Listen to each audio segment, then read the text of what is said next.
Assalamualaikum warahmatullahi wabarakatuh. Salam sejahtera untuk kita semua. Perkenalkan, nama saya Irin Lute dengan NIM A321-252-0055. Saya dari kelas B.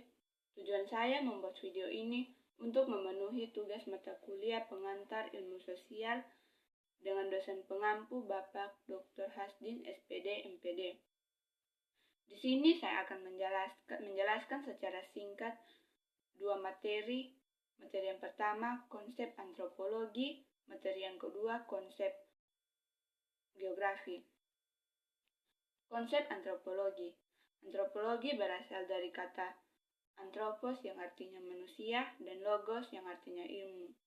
Menurut Haviland, antropologi adalah studi tentang umat manusia yang berusaha menyusun generalisasi yang bermanfaat tentang manusia dan perilakunya, dan untuk memperoleh pengertian lengkap mengenai keanekaragaman manusia. Dalam sejarah perkembangan antropologi, Cohen-Janingrat membagi menjadi 4 fase. Fase pertama, sebelum abad ke-18 yang ditandai dengan eksplorasi dan pengumpulan data etnografis.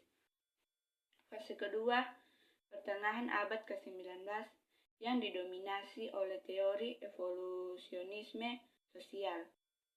Fase yang ketiga, awal abad ke-20 yang berorientasi pada kepentingan kolonialisme.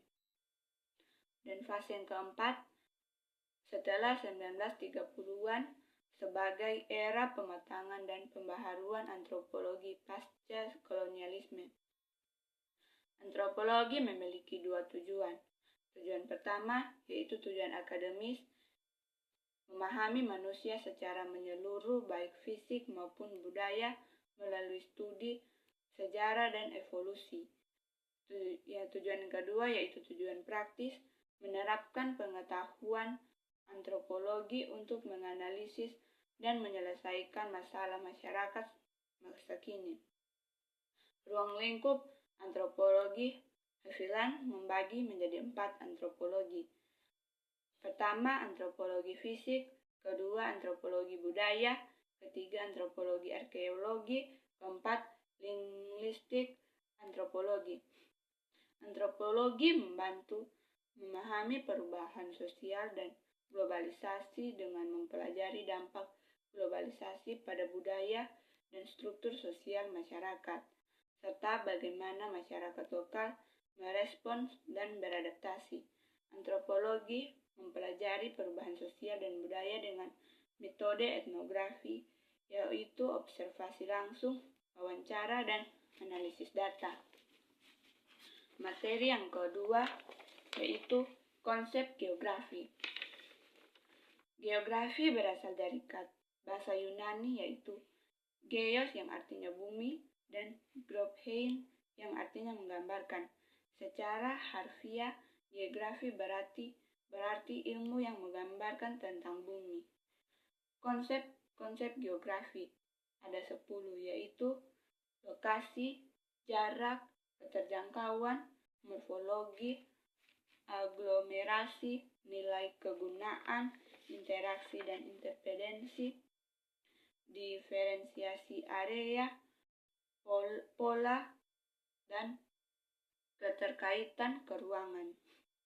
Dalam memahami dinamika populasi dan dinamika manusia, geografi mempelajari pengaruh lokasi, iklim, dan sumber daya alam pada distribusi, mobilitas, dan interaksi manusia.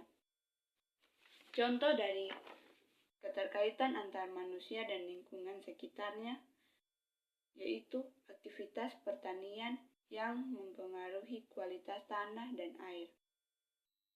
Kesimpulan dari dua materi tersebut adalah antropologi adalah ilmu yang mempelajari manusia secara menyeluruh, mencangkup aspek biologis, budaya, sosial, dan perkembangan manusia dari masa ke masa. Sedangkan geografi adalah ilmu yang mempelajari fenomena fisik dan manusia di permukaan bumi serta hubungan antar manusia dan lingkungannya. Demikian materi yang dapat saya jelaskan. Saya akhiri dengan Assalamualaikum warahmatullahi wabarakatuh.